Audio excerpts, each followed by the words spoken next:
안녕하세요. 저는 필리핀 선교지방 참빛교회 이재원 목사라고 합니다.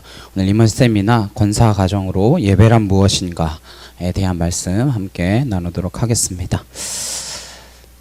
첫 번째로 예배의 정의에 대해서 함께 살펴보겠습니다. 예배는 기독교를 건강하게 하는 교회의 심장입니다. 우리는 예배를 통하여 하나님의 은혜를 경험하게 되고 그 은혜가 계속해서 우리에게 흘려되고 공급되어지며 새로워짐을 경험하게 되어집니다. 예수님께서는 수가성 여인을 만나셨을 때 다른 어떤 것보다 예배의 문제에 대해서 이야기하셨습니다. 요한복음 4장 22절에서 23절에 너희는 알지 못하는 것을 예배하고 우리는 아는 것을 예배하노니 이는 구원이 유대인에게서 남이라. 아버지께 참되게 예배하는 자들은 영광 진리로 예배할 때가 오나니 곧 이때라. 아버지께서는 자기에게 이렇게 예배하는 자들을 찾으시느니라. 이 말씀은 하나님을 예배할 때 우리가 영과 진리로 예배해야 온전한 예배가 될 수 있다라는 것을 이야기합니다. 온전한 예배를 드리기 위해서 예배에 대한 성경적 기초 그리고 예배의 형식이 시대에 따라 변할 수는 있지만 그 본질만은 변하지 않는다라는 것. 그래서 예배란 무엇인지 어떤 성경적 근거를 가지고 있는지 또 예배는 어떤 역사적인 배경과 요소들을 가지고 있는지 함께 살펴보도록 하겠습니다. 첫 번째로 예배란 무엇인가? 예배란 하나님을 영화롭게 하는 행위입니다. 시편 29편 1절 2절 말씀에 너희 권능 있는 자들아 영광과 능력을 여호와께 돌리고 돌릴지어다. 여호와께 그의 이름에 합당한 영광을 돌리며 거룩한 옷을 입고 여호와께 예배할지어다. 예배는 하나님을 영화롭게 하는 것. 거기에 성도의 의무가 담겨 있는 것입니다. 두 번째로 하나님의 창조에 감사하는 것이 예배입니다. 예배는 하나님의 은혜, 기념하는 최고의 응답인데 은혜는 창조의 은혜, 구원의 은혜, 인도하심과 보호하심의 은혜, 다양한 은혜들이 있을 텐데 수많은 은혜 가운데 모든 은혜의 시작은 하나님이 창조주 되신다라는 것입니다. 이사야 40장 26절에 너희는 눈을 들어 누가 이 모든 것을 창조하셨나 보라. 주께서는 수요대로 만상을 이끌어내시고 그들의 모든 이름을 부르시나니 그의 권세가 크고 그의 능력이 강함으로 하나도 빠짐이 없느니라. 예배자들은 예배를 통하여 하나님의 창조에 감사하는 행위다라는 것입니다. 세 번째로 하나님의 구원하심을 고백하는 행위입니다. 예배는 하나님의 구원을 공동체적으로 고백하는 행위입니다. 하나님의 구원을 찬양하고 기념하는 것, 그것이 예배의 본질입니다. 출애굽기 15장 2절에 여호와는 나의 힘이요 노래시며 나의 구원이시로다. 그는 나의 하나님이시니 내가 그를 찬송할 것이요 내 아버지의 하나님이시니 내가 그를 찬송하리로다. 이스라엘 백성들은 하나님의 구원 행위를 공동체적으로 찬양했습니다. 또 에베소서 2장 8절에서 9절 말씀 보시면 너희는 그 은혜에 의하여 믿음으로 말미암아 구원을 받았으니 이것은 너희에게서 난 것이 아니요 하나님의 선물이라.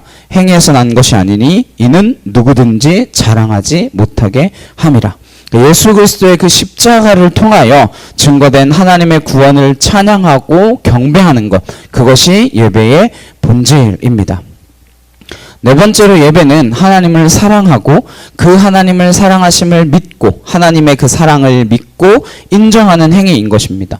하나님께서 우리를 사랑하신다라는 그 사실, 하나님이 우리를 구원하셨다는 그 사실, 그것을 인정하고 믿는 방식을 예배를 통하여 그 사랑의 확증을 고백하고 인정하는 것이죠.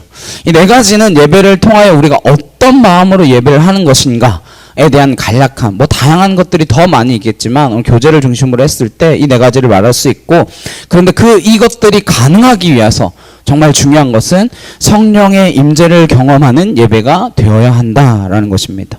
우리는 예배를 통하여 하나님을 영화롭게도 하고 창조에 감사하기도 하고 구원해 주심을 고백하기도 하고 또 독생제까지 주신 그 사랑을 우리가 인정하며 받아들이는 것 이기도 하지만 이것이 가능해지려면 성령의 임재하심을 누릴 때 가능한 것입니다. 그렇지 않으면 단지 종교적인 행위에 그칠 수밖에 없습니다. 그러므로 우리의 예배는 반드시 성령의 임재하심이 있어야 한다라는 것, 그것이 예배의 가장 중요한 사항들입니다. 두 번째로 예배의 성경적인 근거는 어디 있느냐? 구약시대의 예배와 신약시대의 예배로 함께 살펴보도록 하겠습니다. 구약시대의 예배, 먼저 가인과 아벨의 예배에서부터 시작이 되어집니다.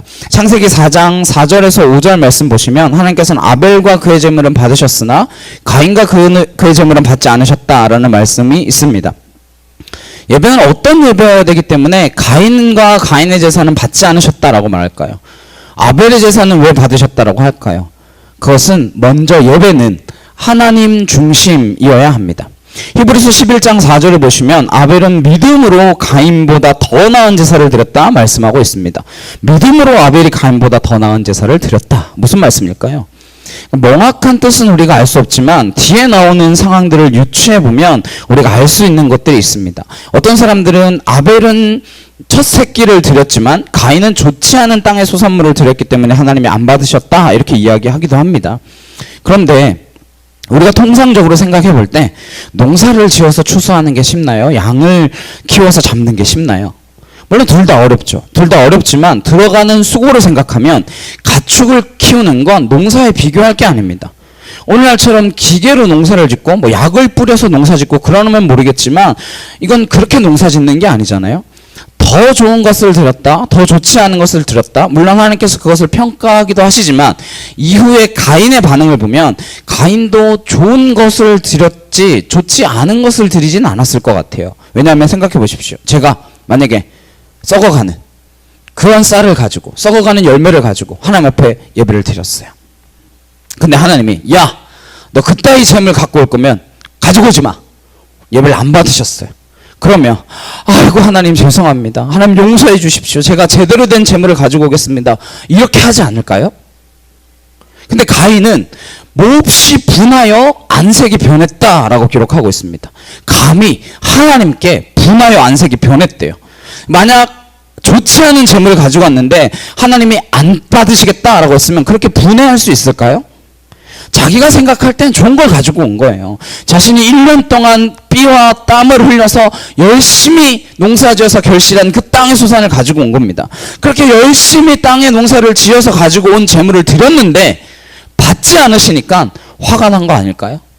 아니 내가 재물을 가지고 왔는데 하나님 안 받으십니까? 그렇지 않다면 당장 엎드려서 아이고 하나님 죄송합니다. 잘못했습니다. 제가 이 썩을 것을 가지고 왔네요. 싹싹 빌겠죠. 역시 하나님께서는 우리의 마음을 꿰뚫어 보시는군요 하면서. 근데 생각해야 할 것이 있습니다. 예배의 주체는 누구입니까? 나인가요? 하나님인가요? 당연히 하나님이죠. 근데 우리는 우리가 예배를 드리기 때문에 예배의 주체는 나라고 생각합니다. 내가 드리는 거니까요. 예배를 아무리 열심히 준비하고 가장 귀한 것으로 드렸어도 그 예배를 받고 받지 않고는 누가 결정하는 거예요? 하나님이 결정하는 겁니다. 근데 하나님께서 무슨 이유신지 가인과 가인의 제물은 받지 않으셨어요. 그 예배를 받고 받지 않고는 누구 마음이에요? 하나님 마음이에요. 내가 드린다고 하나님이 무조건 예배를 받으셔야만 됩니까? 아니라고요. 받고 받지 않고는 하나님 뜻이에요. 우리는 단지 하나님이 지으신 것, 하나님이 구원하신 것, 하나님이 우리를 사랑하신 것, 그것에 감사하여 드릴 뿐인 것입니다. 예배의 정의와 맞닿아 있죠? 근데 가인의 반응은 어떻습니까? 아니 내가 이렇게 열심히 준비해서 예배를 드렸는데 하나님 어떻게 내 예배를 안 받을 수 있습니까? 이게 말이나 되는 겁니까? 이렇게 열심히 농사지어서 가지고 왔으면 힘들게 걷어서 가지고 왔으면 받아야지 왜 안 받아? 이러면서 몹시 분노하여 안색이 변하는 거죠. 우리는요 아무리 착한 일을 하고 아무리 예배를 열심히 드리고 무엇을 한다라고 할지라도 하나님 앞에서는 죄인일 뿐입니다. 그래서 우리가 하나님 앞에 나아갈 때의 모습은 긍휼을 베풀어 주십시오. 하나님의 은혜와 사랑이 필요합니다. 이 모습으로 나아가야 돼요. 내 예배를 받아주십시오. 그런 모습으로 나아가야 된다고요. 가인에게 필요한 것은 회개함으로 죄를 용서해달라는 마음으로 나갔어야 합니다. 내가 열심히 이렇게 준비했는데 하나님 예배를 안 받아? 이러면서 분을 내는 게 아니라 그래요 하나님 저는 예배조차 할 수 없는 부족한 자입니다. 저를 용서하여 주시옵소서. 그런 모습으로 나아가야 하는 것이죠. 그래서 가인과 아벨의 예배를 통해서 우리가 알 수 있는 건 예배는 하나님 중심이라는 것, 그리고 회개함과 제사함의 마음으로 나아가야 된다는 것, 그리고 또한 감사의 제물로 하나님 앞에 가는 것, 그것이 우리가 할 수 있는 전부라는 것입니다. 다음은 족장시대입니다.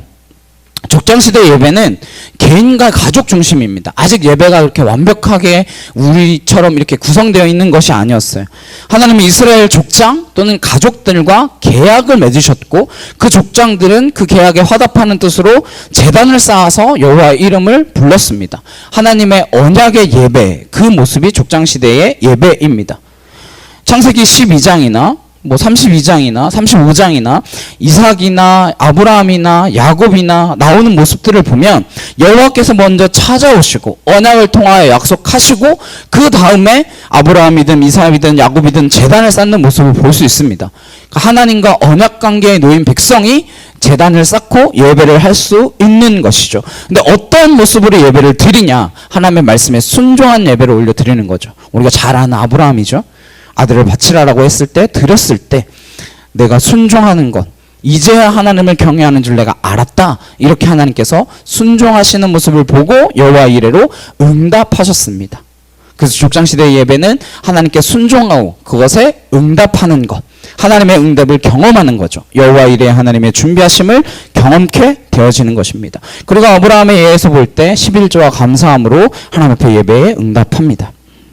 창세기 14장 20절에 그 얻은 것의 10분의 1을 멜기세덱에게 주었더라. 이렇게 이야기하면서 야곱도 베델에서 하나님의 말씀과 계시에 대한 응답으로 11조를 맹세하며 주권에 대한 신앙 고백입니다. 내 모든 삶이 하나님께 달려 있습니다.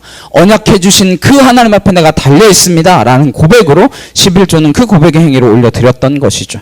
그리고 이후에 이제 족장시대를 지나서 모세를 통하여 율법시대가 드려집니다. 율법시대의 예배.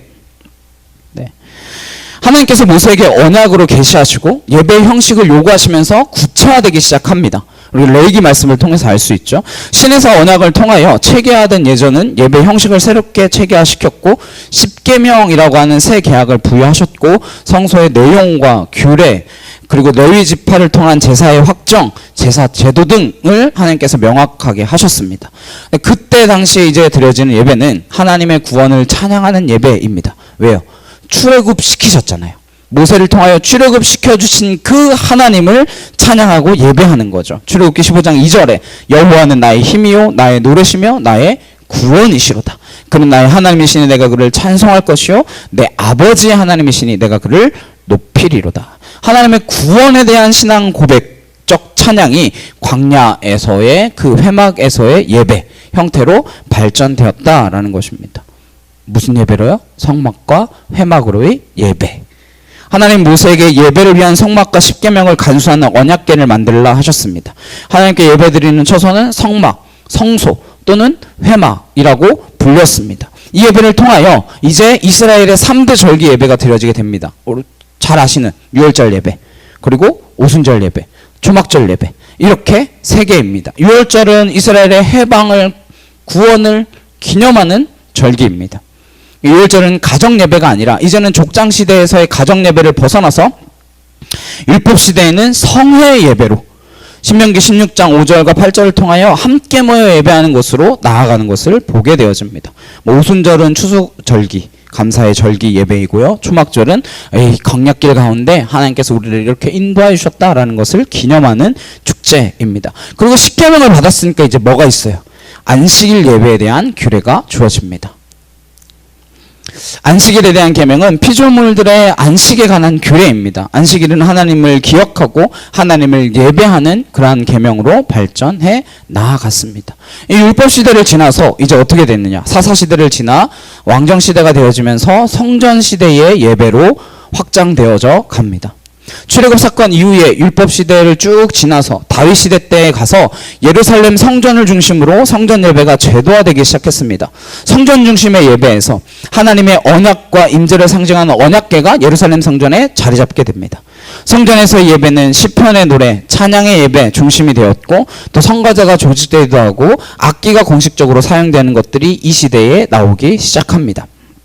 역대상 23장 5절 같은 경우에 보면 4,000명이 그 여호와를 찬송드리기 위하여 만든 악기로 찬송한다, 이런 말씀들이 나오고 있습니다.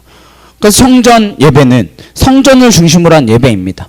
이전에 율법시대에는 회막, 성소였다면 이제 그것이 성전으로 옮겨가는데 어떤 의미가 있냐면 성전은 움직이지 않잖아요. 유동적이었던 장막 예배가 이제 고정된 장소에서 드려지는 것을 의미합니다. 사사시대 이래로 각각 산당에서 막 예배가 드려졌는데 이 예배가 이제 통일되는 것을 의미합니다. 이건 족장 개인과 가족 중심 그러한 예배에서 이제 성망을 중심으로 한 회중 예배를 지나서 점점 구체화되는 흐름을 가지고 있습니다. 그렇게 구체화되니까 어떻게 되느냐? 성문화되고 전문화되어집니다. 예배에 관한 요소가 점점 세분화되어지고 세부적인 것들까지 성문화되어져서 딱딱딱딱 규정되어지는 거죠. 아무렇게나 배열되어 있는 것이 아니라 정교한 예식으로 하나님을 섬기는 일에 전념하기로 다짐하고 레위인들이 제사장의 직분을 감당하게 되는 거죠. 이 성전의 절기를 통하여 성전의 제도를 통하여 절기 예배들은 더욱더 발전하고 무교절, 칠칠절, 초막절 대표적인 절기들이 되었고 더욱더 전문화되고 발전되었습니다. 그리고 이때부터 뭐가 나오기 시작했다고요? 찬양과 음악이 전문화된 예배가 나왔습니다. 역대상 23장 5절에 4,000명의 찬양대가 있었고 아삭과 헤만과 여두둔의 자손 중에 구별하여 이 직무들을 맡았다라고 기록하고 있습니다. 그런데 성전 예배는 솔로몬 말기부터 그의 타락과 함께 형식화되기 시작했습니다. 그래서 예배의 본래 목적을 상실하는 현상을 가져왔어요. 하나님을 예배하는 것이었는데 그게 아니라 내가 예배드리는 것이 된 거예요. 그래서 이 외형적인 화려함에 비해서 하나님과 온전한 만남으로서 예배는 점점 상실해 가는 거예요. 그래서 예배의 갱신을 통한 민족 개혁 운동을 주도했던 구약의 선지자들은 예배에 있어서 공통적으로 예언적인 요소를 강조하였습니다. 형식화되어 버린 외적 요소들을 거부하진 않았지만 그 형식 가운데 하나님을 만나는 참된 만남이 있어야 된다는 것으로 말씀을 선포하고 한 것들이 더욱더 강해지게 되어집니다. 형식화되고 제도화된 교회가 이제 다시금 갱신되어야 하는 문제 앞에 놓여지게 된 거죠. 근데 되지 않아서 어떻게 되냐? 잘 아시는 대로 포로로 끌려갑니다. 그래서 포로 후기의 예배는 어떻게 드렸냐? 예, 성전에서의 예배가 온전히 되지 못했기 때문에, 그러니까 하나님과의 관계가 틀어졌기 때문에 이스라엘 백성들은 그 예배를 온전히 드리지 못함으로 어떻게 됐느냐? 성전이 회파되고 뿔뿔이 포로로 끌려가게 됩니다. 이스라엘 백성들이 바벨론 포로에서 해방되어 예루살렘으로 귀환할 때까지 어떻게 하느냐? 성전의 회복과 종교의 재건이 회당을 통해서 재건되기 시작합니다. 포로기 당시 유대인들은 회당에 모여 예배를 드렸습니다. 회당 예배의 강조점은 성경을 읽고 해석하는 일이었어요. 이런 회당 예배의 강점은 포로 후기 성전 예배로 계승되어져 갔습니다. 이 포로 후기 유대의 예배는 말씀이 선포되는 것, 이게 주요 특징이에요. 그전에는 희생제물을 바쳐서 드리던 그 예배, 성경 예배의 형식에서 하나님의 말씀이 선포되는 말씀 중심의 예배로 전환된 것이었습니다. 이건 오늘날 개신교의 말씀 중심의 예배와 같은 모습으로 바뀌어진 것이죠. 그것의 전형입니다. 포로 후기 성전 예배를 성경은 이렇게 증거합니다. 느헤미야 8장 8절에 하나님의 율법책을 낭독하고 그 뜻을 해석하여 백성에게 그 낭독하는 것을 다 깨닫게 하니 백성이 율법의 말씀을 듣고 다 우는지라. 말씀이 선포되고 그 말씀을 듣고 깨달으며 눈물 흘리는 백성들, 그러니까 회개하는 백성들이 그것 가운데 나오기 시작했다라는 것이죠. 그리고 두 번째는 시편의 찬양을 부르는 예배가 더 활발해졌습니다. 대부분 회복을 위한 여호와의 산에 올라가자 그런 찬양들을 부르면서 이 포로기 생활을 견뎌내는 것들이었습니다. 자, 이제 신약 시대의 예배로 넘어가면 간단합니다. 예배에 대한 예수님의 관심은 성전과 회당에서 활동하신 것에서 잘 드러납니다. 성전 예배가 부패되어 있는 모습, 예수님은 성전 정화를 그래서 시도하셨고 예배의 본질을 회복하고 성전에 대한 바른 이해를 세우도록 하셨습니다. 기독교 예배는 유대교의 회당 예배와 밀접한 연관을 가지고 있고 그 기초 위에 있지만 차별성을 두고 있습니다. 유대교의 회당 예배는 율법을 읽고 낭독하는 형식이지만 기독교의 예배는 하나님과 예수 그리스도와 성령을 고백하는 삼위일체적인 예배입니다. 즉 예수를 그리스도로 고백하고 찬양하는 것이 차이점인 거죠. 예수님은 성전 정화의 개혁을 통하여 진정한 예배, 짐승의 살과 피로 드려지는 예배가 아니라 성령의 임재와 생수가 흐르는 신령과 진정의 예배를 가르치셨습니다. 따라서 예수님은 예배의 완성자이시죠. 그리고 하나님에 대한 사랑을 이웃사랑으로 실천하는 것이 예배의 본질이다라는 것을 가르치심으로써 예배의 사회적 영향력을 보여주셨습니다. 그 가르침과 교훈의 중요한 예전이 무엇이냐? 성례전입니다. 예수님의 예배는 신령과 진정의 예배, 성령의 임재와 거듭남이 있는 예배, 감사에 대한 헌신이 있는 예배, 그래서 수가성 여인에게 이야기하셨던 그 말씀, 그리고 성령으로 거듭나야 된다라는 것을 강조하셨던 말씀, 하나님 앞에 그 은혜에 감사하는 헌신이어야 된다라는 말씀들을 통해서 예수님이 가르쳐주신 예배에 대한 원형을 볼 수 있습니다. 그 예수님이 돌아가시고 승천하신 다음에 사도시대의 예배, 주일 예배의 기원은 원래 우리가 유대교의 안식일이라고 하면 지금의 토요일이잖아요. 근데 그렇지 않고 우리가 왜 주일을 섬기고 있느냐? 주일의 기원은 고린도전서 16장 1절에서 2절 말씀해 보시면, 성도를 위하는 연보에 관하여는 내가 갈라디아 교회들에게 명한 것 같이 너희도 그렇게 하라. 매주 첫날에 너희 각 사람이 수입에 따라 모아두어서 내가 갈 때에 연보를 하지 않게 하라. 그러니까 매주 첫날에 모였다는 거예요? 안 모였다는 거예요? 매주 첫날에 모였다는 거죠. 매주 첫날에 예배했음을 보여주고 있습니다. 사도행전 20장 7절에도 그 주간 첫날에 우리가 떡을 때려 모였더니, 그러니까 첫날 모여서 함께 성찬을 나눴다라는 거죠.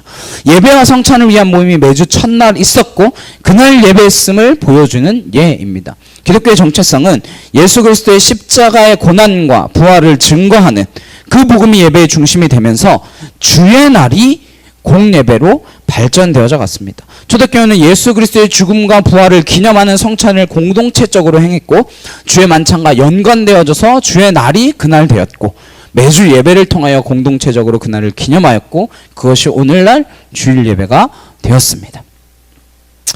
예배의 역사적인 배경과 요소 세 번째입니다. 예배의 역사적 배경과 요소. 초대교회 예배는 어떠했는가? 사도시대 이후에 처음 몇 세기 동안의 기독교 예배에 대한 문헌은 찾아보기가 굉장히 어렵습니다.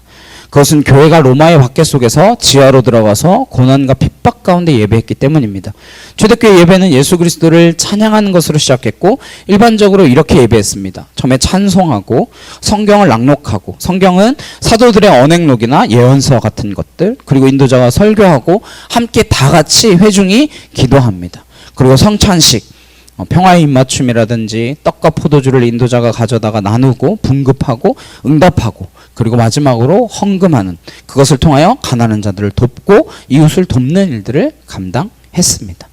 성찬식은 주일 예배로 고정되었고 2세기 중엽에 이르러서 공동의 식사와는 분리되어 예배의 중요한 한 부분을 차지하게 되었습니다. 초대교회는 예수 그리스도가 중심이었고 그분의 순환과 부활을 기념하는 예배를 드렸습니다. 이전과는 이제 달라진 거죠, 예배가. 초대교회는 시와 신령한 노래들로 찬양했고 구약의 사도들의 가르침을 읽고 말씀을 선포했습니다. 초대교회는 구약과 사도들의 말씀을 해석하고 선포했고 또 주님의 기도를 따라 감사와 재림을 위한 기도를 함께 드렸습니다. 우리가 잘 아시는 마라나타, 아멘 주 예수여 어서 오시옵소서 라고 하는 것들로 함께 공동의 기도문을 올려드리곤 했습니다. 예배를 드림으로 감사와 헌신을 고백했고요. 온 회중이 함께 공동으로 죄를 고백하고 용서하는, 그것을 구하는 시간을 가졌습니다. 마지막으로 세례를 통해서 예수 그리스도를 통한 구원의 은혜를 경험했고 성찬을 통하여 그리스도의 순환과 부활신앙을 기념하는 축제 예배로 발전하게 되었습니다.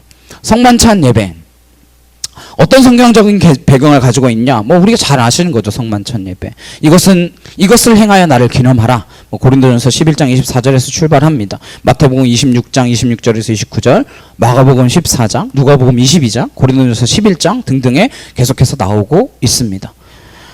그럼 이 성만찬의 신학적 배경은 어떻게 되냐? 신학적 배경은 하나님 나라의 축제 예배입니다. 예수님은 하나님 나라의 축제로서 성만찬을 기념하라 라고 말씀하셨습니다. 그 성만찬은 하나님 나라의 잔치인 거죠. 그리고 두 번째로 성만찬을 통하여 성령의 임재를 경험하는 예배입니다. 요한복음 14장 26절에 보혜사 곧 아버지께서 내 이름으로 보내실 성령 그가 너희에게 모든 것을 가르치고 내가 너희에게 말한 모든 것을 생각나게 하리라. 그러니까 떡과 포도주를 통하여 예수님의 살과 피가 경험되어지는, 그것이 기억되어지려면, 그것이 경험되어지려면 뭐가 필요한 거예요? 반드시 보혜사 성령이 있어야만 예수님께서 그렇게 나눠주시면서 이것은 내 살이다, 이것은 내 피다 라고 한 것이 가능해지게 되어지는 거죠. 그리고 무엇보다 성만찬은 공동체의 회복과 일치를 의미합니다. 성만찬은 그리스도와 연합하고 또 그리스도의 몸인 교회와 함께 연합하는 일치의 은혜입니다. 축복의 잔, 축복의 잔에 참여하는 것이 그리스도의 피에 참여하는 것이며, 우리가 떠는 떡을 그리스도의 몸에 참여함은 우리가 떡을 통하여 한 몸이 되는 것, 그 한 떡에 참여합니다 라고 고린도전서 10장 16절에서 17절에 사도 바울이 이야기하고 있습니다. 성찬은 교회 공동체성의 회복이고 한 떡에 참여함으로 하나 되는 것을 의미합니다. 그래서 처음에는 공동의 식사였다가 이제 그것이 나중에 예배로 발전했지만 원래 원형은 뭐였다는 거예요? 함께 떡을 떼며 나누는 공동의 식사, 한 교제, 그것이었다는 거죠. 그리고 감사와 나눔의 교제, 성찬을 통한 치유, 그러한 것들이 성찬에 담겨있는 의미입니다. 마지막으로 예배의 요소, 어떤 것이 있냐? 예배의 요소는 첫 번째는 하나님의 말씀입니다. 예배는 어떤 것이 들어가야 되냐라는 거죠. 첫 번째 하나님의 말씀. 간단하죠. 말씀은 기둥입니다. 말씀은 성령 임재를 경험하게 하는 능력으로 예배를 풍요롭게 합니다. 그리고 두 번째, 성례전. 오늘날 많이 좀 의미가 퇴색되고 좀 하지 않는 경우들이 있는데, 소홀히 여기고 있는데 그것은 옳지 않습니다. 이 세례와 성찬을 통하여 그리스도와 함께 하나 되고 또 우리가 함께 한 공동체로서의 교회를 이루어가고 굉장히 중요한 것이죠. 세 번째로 기도. 말할 것 없죠. 은혜롭게 하는 핵심 요소입니다. 예배를. 시편의 기록처럼 다윗이 풍성한 예배를 드릴 수 있었던 것은 죄에 대한 고백의 기도가 중심되었기 때문입니다. 시편 52편 3절에 하나님이여 주의 인자를 따라 내게 은혜를 베푸시며 주의 많은 긍휼을 따라 내 죄악을 지워주소서. 이런 고백의 기도는 성령의 임재를 구하는 기도로 이어지게 되어집니다. 그래서 시편 51편 10절에서 11절에 하나님이여 내 속에 정한 마음을 창조하시고 내 안에 정직한 영, 그것을 새롭게 하옵소서. 나를 주 앞에서 쫓아내지 마시며 주의 성령을 내게서 거두지 마소서. 그러니까 죄에 대한 고백, 성령의 임재를 구하는 기도, 그 기도로 나아갈 때 예수 그리스도의 이름으로 악한 영을 쫓아내며 성부 성자 성령으로 축복하며 간 모든 그 기도들이 예배의 중심을 떠받치는 기도가 되어지는 것들이죠. 그래서 기도는 예배 가운데 중요한 또 한 축입니다. 그리고 네 번째는 공동체의 교제입니다. 교제는 초대교회부터 교회의 성장과 성숙에 크게 기여해 왔습니다. 코이노니아라고 하죠. 교제를 통해 공동체는 일치와 연합을 이루며 회중은 성령과의 인격적인 교제를 이루어 갑니다. 이것이 오늘날 예배는 무엇인가에 대한 객관적인 설명이었습니다. 예배, 목사로 살아도 그렇게 많은 예배를 드리는데도 솔직히 이야기하면 예배를 알기가 어렵습니다. 무엇이 예배인가? 코로나 시기가 한창일 때 한국 기독교 교회협의회 간사라는 분이 뉴스에 나와서 인터뷰하는데 그러더라고요. 예배에 대한 정의와 철학이 각 교회 목사님들마다 다 다르기 때문에 지금 이 시기에 예배를 강행하는 것이 옳다, 틀리다, 누가 명확하게 정의 내릴 수 없다, 이렇게 이야기합니다. 끊임없이 질문을 하는데도 겨우 부분적으로 말하거나 알 뿐이지 예배가 정확히 뭐냐 정의하라고 한다면 쉽지 않습니다. 톰 라이트의 예배를 말하다라는 책에 보시면 예배를 이렇게 정의합니다. 예배는 사랑이다. 뭐라고 하냐면 성공회에서는 결혼식 때 예배를 드리겠죠. 예배의 기도문이 있는데 그 기도문 중에 신랑 신부에게 이런 고백을 하도록 되어 있다고 해요. 신부, 나의 온몸으로 당신을 예배합니다. 신랑과 신부의 만남을 뭐라고 정의하고 있는 거예요? 예배. 예배를 사랑이라고 정의한 것은 여기에 근거하고 있습니다. 예배라는 것을 여러 가지로 정의할 수 있겠지만 그래도 최대 공약수로 모아서 딱 한 단어로 정의하라 그런다면 저는 예배는 사랑의 희열이 경험되는 현장이다, 이렇게 말하고 싶습니다. 여러분 정말 사랑의 희열이 있는 그 예배를 경험한 적이 있으십니까? 그러한 설레임이 있으십니까? 예배는 사랑하는 그분과 함께 섞여지고 함께 만남이 이루어지는 놀라운 경험입니다. 이사야 6장에 이사야 선지자가 성전에 들어가요. 그때 그의 옷자락이 성전에 가득하고 스랍천사가 나오고 하나님의 영광을 목도하고 막 하늘 성소가 지상의 성소에 막 내려앉습니다. 그래서 하늘의 성전과 이 땅의 성전이 막 뒤섞이는 그러한 경험을 하게 합니다. 이게 예배예요. 예배는 어마어마한 시간입니다. 어거스틴은 고백록에 이런 이야기를 합니다. 예배 시간을 통해서 냄새를 맡고 느끼고 먹고 배부름을 얻어도 만족함이 없는 늘 그분과 머무르고 싶은 순간, 그것이 예배이며 하나님을 사랑하는 일이 아닐까. 우리가 사랑하는 연인과 형제, 자매, 가족과 만나서 데이트를 한다. 지겨운 순간이 있을까요? 그 만남이 지겨워졌다면 뭔가 문제가 생긴 관계겠죠. 항상 만나도 새롭고 헤어지면 보고 싶고, 아니 보고 있어도 보고 싶다. 그럼 말도 안 되는 말을 하는 것이 사랑하는 연인의 관계일 것입니다. 그러다가 뭘 하죠? 결혼하는 거죠. 보고 있어도 보고 싶으니까. 그러면 내가 내 아내, 내가 내 아내. 예수님이 쓰셨던 그 표현이 부부관계를 통하여 경험되어지는 것입니다. 이걸 예배라고 정의했어요. 요한계시록 4장에 보시면요, 천상의 예배의 모습이 나옵니다. 천상의 예배를 왜 보여주실까요? 이 땅의 예배가 사실은 천상의 예배를 연습하는 시간이고, 그것을 조금이라도 맛볼 수 있는 시간이 이 땅에서 예배이기 때문에 그렇습니다. 우리가 이 땅의 예배를 통하여 부분적으로 경험하고 부분적으로 느끼던 영적인 기쁨을 영원히 경험하는 순간이 올 것입니다. 그걸 조금이라도 경험할 수 있는 시간이 바로 예배 시간인 것입니다. 성경을 보시면 하나님은 예배를 중요하게 여기셔서 성경의 많은 내용이 어떻게 하나님을 예배하는지, 예배에 관한 말씀이 많이 나옵니다. 그리고 모이는 것을 중요하게 여기시는 말씀들도 많이 있습니다. 그만큼 하나님은 예배를 소중하게 여기시고 예배 가운데 우리와 교제하시고 예배하기 위해 우리를 창조하셨습니다. 이 백성은 내가 나를 위하여 지었나니 나를 찬양하게 하려 함이라. 그렇게 우리를 창조하셨는데 많은 교인들이 코로나를 지나며 예배 자리를 떠나거나 계속해서 온라인으로만 예배하고 있다라는 이야기를 듣게 됩니다. 저는 이 상황 가운데 하나님께서 우리에게 주시는 메시지가 분명히 있다라고 믿습니다. 예배에 대해서 세미나를 해야 된다라고 생각하고 준비하는데, 물론 교재도 있지만 제 머릿속에 계속해서 떠올랐던 건 이사야 말씀이 계속해서 떠나지 않았습니다. 어느 누구도 이 말씀이 우리에게 적용되는 말씀이라고는 아마 생각하지 않으실 것 같아요. 그런데 이것 또한 하나님께서 우리에게 하신 말씀이고, 아니 우리의 예배의 본질이 어떠한 것인지 모르고 있는 우리에게 더욱 필요한 말씀이 아닐까 싶습니다. 이사야 1장 11절 말씀 함께 보시겠습니다. 여호와께서 말씀하시되 너희의 무수한 재물이 내게 무엇이 유익하뇨? 나는 순양의 번제와 살찐 짐승의 기름에 배불렀고 나는 숫송아지나 어린 양이나 순년소의 피를 기뻐하지 아니하노라. 뭐라고 하세요? 너희 예배가 나랑 무슨 상관이냐? 이렇게 반문하시는 거예요. 구약시대 때는 짐승을 잡아서 예배를 드렸습니다.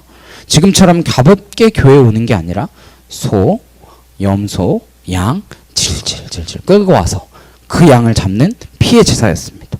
근데 하나님께서 그 무수한 재물이 무슨 유익이 있느냐? 나는 너희 예배를 기쁘게 받지 않는다. 이렇게 충격적인 말씀을 하고 계십니다. 그러면서 12절에 이렇게 말씀하세요. 너희가 내 앞에 보이러 오니 이것을 누가 너희에게 요구하였느냐? 내 마당만 밟을 뿐이니라. 내가 내 앞에 오게 오는데 나는 너희한테 그런 거 요구한 적 없다. 너희는 나를 만나러 오는 게 아니라 그냥 마당만 밟고 가는 거다. 진정한 예배가 아니라는 거죠. 여러분이 예배를 드리러 왔는데 주차장에 내렸다가 예배 드렸네? 돌아가요. 예배 드린 게 아니죠. 주님 말씀하시는 것입니다. 너희가 내 마당만 밟을 뿐이지 정말 나를 만나는 그런 예배를 너희는 드리고 있지 않다. 그렇게 말씀하세요. 13절 14절에 헛된 재물을 다시 가져오지 말라. 분향은 내가 가증히 여기는 바요. 월삭과 안식일과 대회로 모이는 것도 그러하니 성회와 아울러 악을 행하는 것을 내가 견디지 못하겠노라. 내 마음이 너희의 월삭과 정한절기를 싫어하나니 그것이 내게 무거운 짐이라. 내가 지기에 곤비하였느니라. 헛된 짐을 가져오지 마라. 나는 너희 예배를 싫어한다. 너희가 드리는 예배가 나한테는 무거운 짐이다. 너희의 제사를 드리는 거 피를 뿌릴 때마다 그건 나한테 너무 부담스럽고 곤비한 짐이다. 왜 그렇다고 말씀하십니까? 왜 그렇다고 말씀하세요? 너희가 성회와 아울러 악을 행하고 있지 않냐. 삶이 하나도 변화되지 않은 채, 죄를 하나도 버리지 않은 채 그냥 나한테 와서 소 바치고 양 바치고 피 뿌리고 손 들고 기도하는데 나는 그와 같은 예배 받기 너무 힘들다. 이렇게 말씀하시는 거예요. 이게 2700여 년 전에 주님께서 이스라엘 백성들에게 하신 말씀입니다. 우리 이야기는 아닙니까? 15절에 이렇게 말씀하세요. 너희가 손을 펼 때에 내가 내 눈을 너희에게서 가리고 너희가 많이 기도할지라도 내가 듣지 아니하리니 이는 너희의 손에 피가 가득함이라. 너희 손에 피가 가득함이라. 너희들 기도해도 난 눈 가릴 거고 기도 가리겠다. 기도도 안 들으시겠다는 거예요. 왜냐하면 그렇게 기도하는 너희의 손에 살인의 피가 가득하고 그렇게 기도하는 너희 입술에 온갖 더러운 말이 가득한데 내가 그거 어떻게 받을 수 있겠니? 그렇게 말씀하시는 거예요. 이게요, 이사야 1장 말씀이거든요. 이사야 1장은 히스기야 왕 전후 시기입니다. 다시 말하면 이스라엘이 망해가는 시기가 아니라 나름 괜찮았던 시기, 하나님께 활발하게 예배했던 시기에 하나님이 이사야를 통해서 말씀하시는 거예요. 그러면서 하나님께서 요구하십니다. 16절에 너희는 스스로 씻으며 스스로 깨끗하게 하여 내 목전에서 너희 악한 행실을 버리며 행악을 그치고, 너희는 먼저 네 자신을 돌아보고 제발 회개해라. 너희의 악한 행실을 버려라. 선행을 보며 정의를 구하며 학대받는 자를 도와주며 고아를 위하여 신원하며 과부를 위하여 변호하라 하셨느니라. 너희는 정말 내가 기뻐하는 선행이 무엇인지를 배우고 너희의 삶에서 정의를 행하고 어려운 자들을 도와줘라. 이런 삶의 변화가 없이 그냥 안식일에 몸만 내게 와서 너희의 소와 양과 예물을 드리는 것이 진정한 예배가 아니다. 나는 그와 같은 예배 받을 수가 없다. 그렇게 2700년 전에 주님은 이스라엘 백성들에게 말씀하셨습니다. 이렇게 이사야를 통해서 말씀하셨는데요, 이스라엘 백성들이 변하지 않았던 것 같아요. 그래서 그로부터 120년쯤 지났을 때 정말 유다가 망하는 그 시점, 에레미야가 그 시점입니다. 요시야 왕 아직 망하지 않고, 요시야 왕은 그래도 나름대로 유다를 다시금 재건해보고자 몸부림쳤던 왕입니다. 이사야의 예언이 120년 가량 됐을 무렵 하나님 이렇게 말씀하십니다. 예레미야 시대 예레미야에게 7장 2절입니다. 너는 여호와의 진본에 서서 이 말을 선포하여 이르기를 여호와께 예배하러 이 문으로 들어가는 유다 사람들아, 여호와의 말씀을 들으라. 예레미야 7장 4절 너희는 이것이 여호와의 성전이라 여호와의 성전이라 여호와의 성전이라 하는 거짓말을 믿지 말라. 여전히 안 바뀌었습니다. 그리고 여전히 절기 때 안식일에 그들이 자랑스러워하는 솔로몬 성전에 나와서 하나님께 제사를 지내면서 하나님 우리 예배를 받아주십시오. 여기가 하나님이 말씀하신 여호와의 성전입니다. 그렇게 이야기하는 그들에게 그 거짓말이다. 이것이 여호와의 성전이라 하는 그 거짓말 믿지 말아라. 더 이상 이거는 성전이 아니다. 이렇게 말씀하고 계신 것입니다. 9절에서 10절입니다.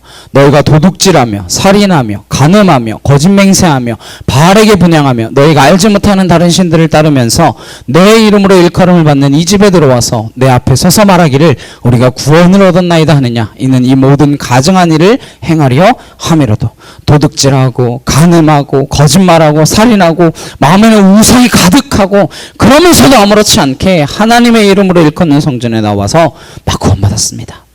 나 아브라함의 자손입니다. 나 하나님의 백성입니다. 나 하나님께 예배하러 왔습니다. 하나님께서 고개를 절레절레 저으시는 거예요.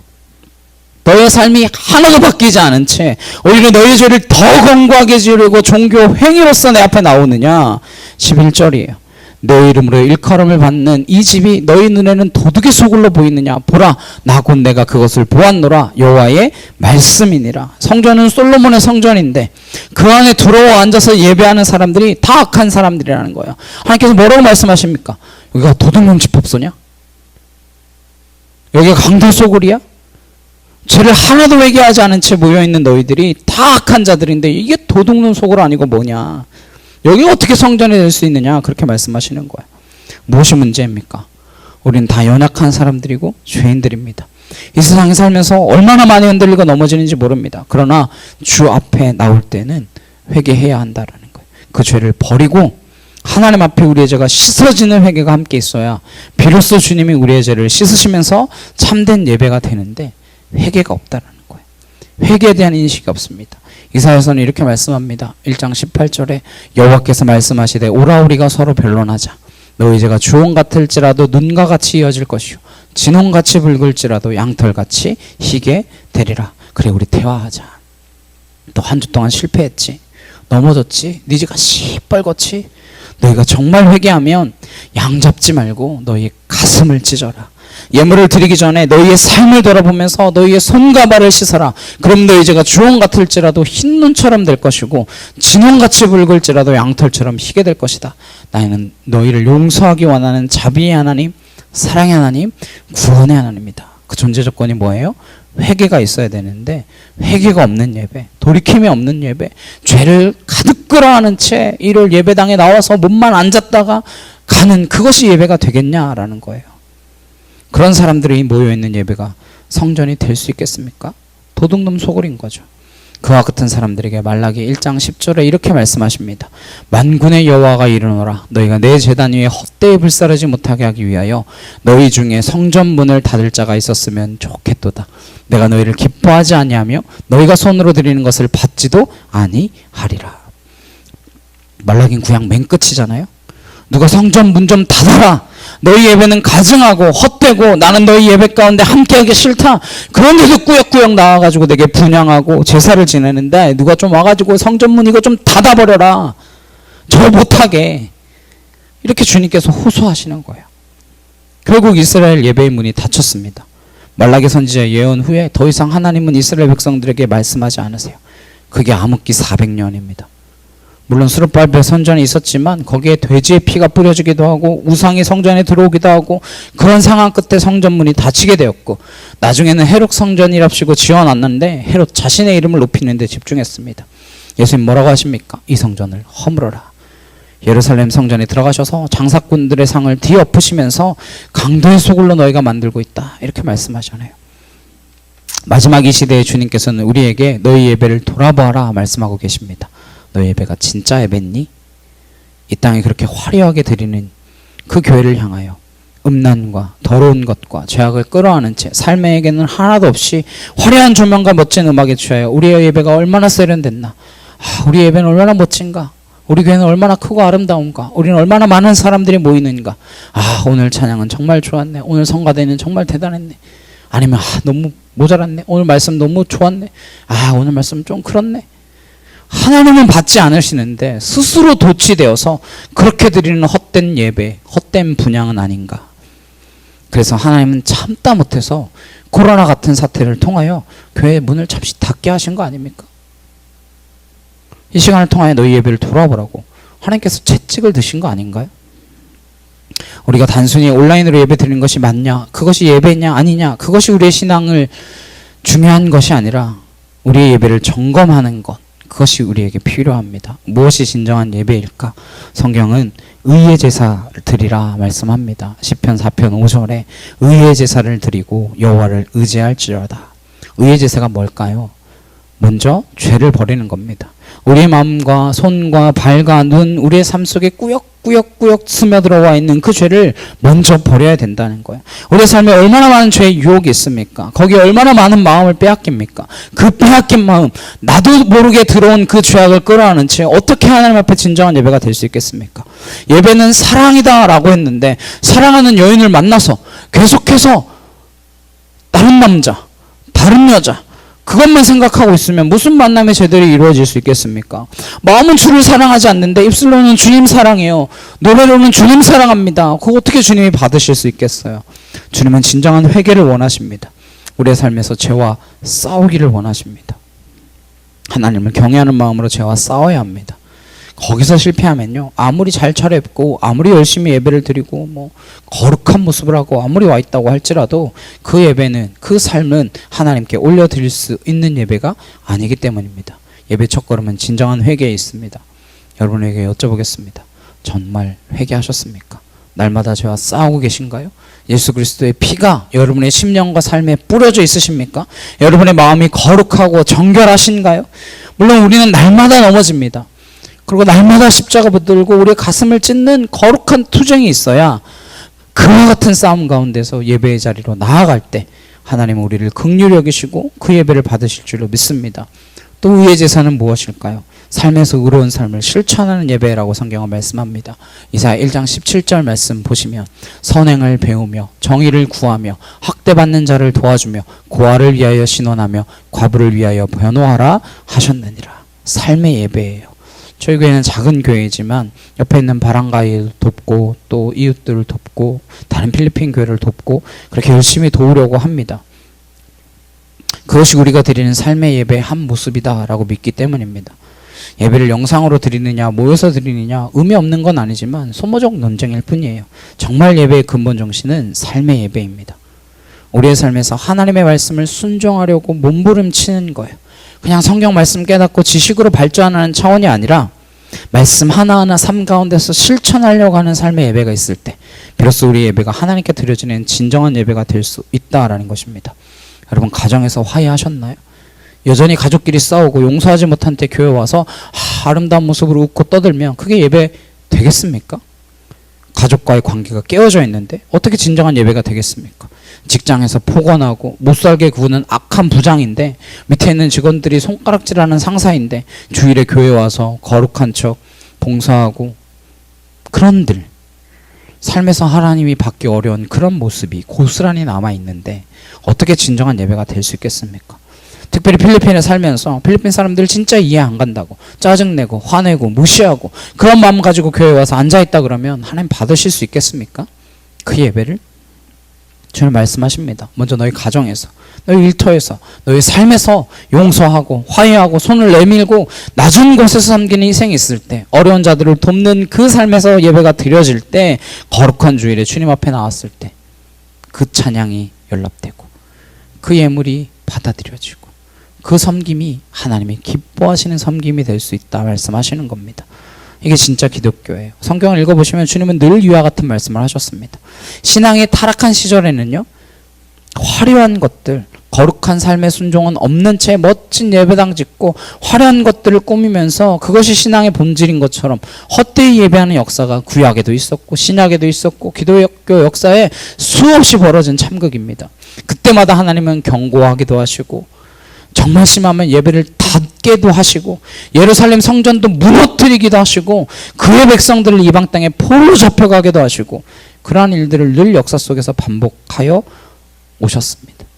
우린 그 역사를 통해 교훈을 받아야 됩니다. 마지막 심판 때 예배하지 못하는 때가 올 것입니다. 성경에 그렇게 기록되어 있으니까요. 진짜 혼자 각자 도생으로 예배해야 될 때, 뭐 카타콤 지하굴 같은 데서 예배하는 건지 어떻게 하는지 모르겠지만 분명히 예배하지 못하는 순간이 올 것입니다. 그렇기 때문에 코로나처럼 예배하기 힘든 시절을 겪은 우리는 돌아봐야 합니다. 하나님 앞에 나는 진정한 예배자인가? 과연 우리 교회는 하나님이 받으시는 참된 예배를 드렸나? 아니면 오늘 이사야나 예레미야나 말라기의 말씀처럼 하나님 듣기 싫다, 차라리 성전 좀 제발 좀 닫아라, 그렇게 혹시 말씀하시는 것은 아닌가? 히브리서 12장 26절입니다. 그때에는 그 소리가 땅을 진동하였거니와 이제는 약속하여 이르시되 내가 또 한 번 땅만 아니라 하늘도 진동하리라 하셨느니라. 하나님이 진동시키신다는 거예요. 지금 이 땅이 진동하고 있지 않습니까? 전 세계가 진동하고 있습니다. 교회도 진동하고 있습니다. 27절에 이 또 한 번이라 하심은 진동하지 아니하는 것을 영존하게 하기 위하여 진동할 것들 곧 만드신 것들이 변동될 것을 나타내심이라. 어떤 말씀이냐면 하나님이 진동시키실 때 무너질 것들은 무너지고 뽑힐 것들은 뽑히고 굳건하게 설 것들은 그 진동을 통하여 더 굳건하게 서기 위하여 뭐 하신다는 거예요? 진동시키신다는 거예요. 28절 29절입니다. 그러므로 우리가 흔들리지 않는 나라를 받았은즉 은혜를 받자. 이로 말미암아 경건함과 두려움으로 하나님을 기쁘시게 섬길지니 우리 하나님은 소멸하는 불이심이라. 우린 누구예요? 흔들리지 않는 하나님의 나라를 받은 자들입니다. 우리에게 임한 하나님의 은혜는 땅이 흔들리고 하늘이 흔들리고 전쟁이 벌어진다 할지라도 결코 흔들릴 수 없는 하나님의 나라를 받은 하나님의 백성들, 그것이 우리가 받은 은혜입니다. 초대교회는 300년간 무지막지한 핍박을 받았습니다. 예수 믿는다고 감옥에 갇혔고 사자의 밥이 됐고 화형을 당했고 그리스도인이 불이 타는 모습 때문에 밤거리가 환할 정도였다라고 기록하고 있습니다. 그러나 그들은 넘어지지 않았습니다. 뽑히지 않았습니다. 그 고난 가운데 주님을 더 바라보았고 더 힘써 믿음을 지켰고 힘써 싸웠습니다. 땅이 진동하고 하늘이 진동하지만 주님의 말씀을 붙잡는 진정한 성도들은 결코 무너지지 않고 굳건하게 서서 영원히 갈 줄로 믿습니다. 하나님이 기뻐 받으시는 사랑의 예배가 우리가 사는 곳곳, 우리가 사는 어느 지역이든 그곳 가운데서 삶의 예배로 드려지는 저와 여러분 되시길 주님의 이름으로 축복합니다. 함께 기도하시겠습니다. 사랑해 주님 감사합니다. 예배는 무엇인가? 하나님의 창조에 감사하며 구원에 감사하며 하나님께서 우리에게 주신 그 모든 것들에 은혜로서 화답하며 나아가는 믿음의 행위인 줄로 믿습니다. 그러나 그 예배가 온전한 예배가 되기 위하여 우리의 삶이 먼저 예배자의 삶이 되게 하옵소서. 일주일에 한 번 드리는 예배가 아니라 매일매일 삶 속에서 주님 바라보시기에 합당한 자들로 서며 하나님 바라보시기에 아름다운 모습으로 설 수 있는 믿음의 거룩한 자녀들의 삶, 그 거룩한 삶의 예배가 우리의 예배가 되어서 우리가 드리는 모든 예배가 내가 토하여 내 버리리라, 고개를 절레절레 저으시며 제발 성전문 좀 닫아버려라, 그렇게 말씀하시는 예배가 아니라 의의 제사, 영광의 제사, 하나님의 기뻐 받으시는 제사 되어 하나님께서 우리에게 더 없는 은혜로 풍족케 하시는 놀라운 사랑으로 덧입혀 주시는 거룩한 예배가 되어질 수 있도록 우리를 붙들어 주시옵소서. 필리핀 선교지방의 권사님들 각 교회마다 세우셨사오니 권사님들이 계시는 교회마다 믿음의 교회로 서게 하시고 믿음의 가정이 되게 하시고 아름다운 모습이 삶의 열매들로 나타나게 하셔서 하나님의 나라가 권사님들을 통하여 온전히 이루어질 수 있는 거룩한 믿음의 백성들이 되어지기를 간절히 소망하오며 예수 그리스도의 이름으로 기도드렸사옵나이다. 아멘.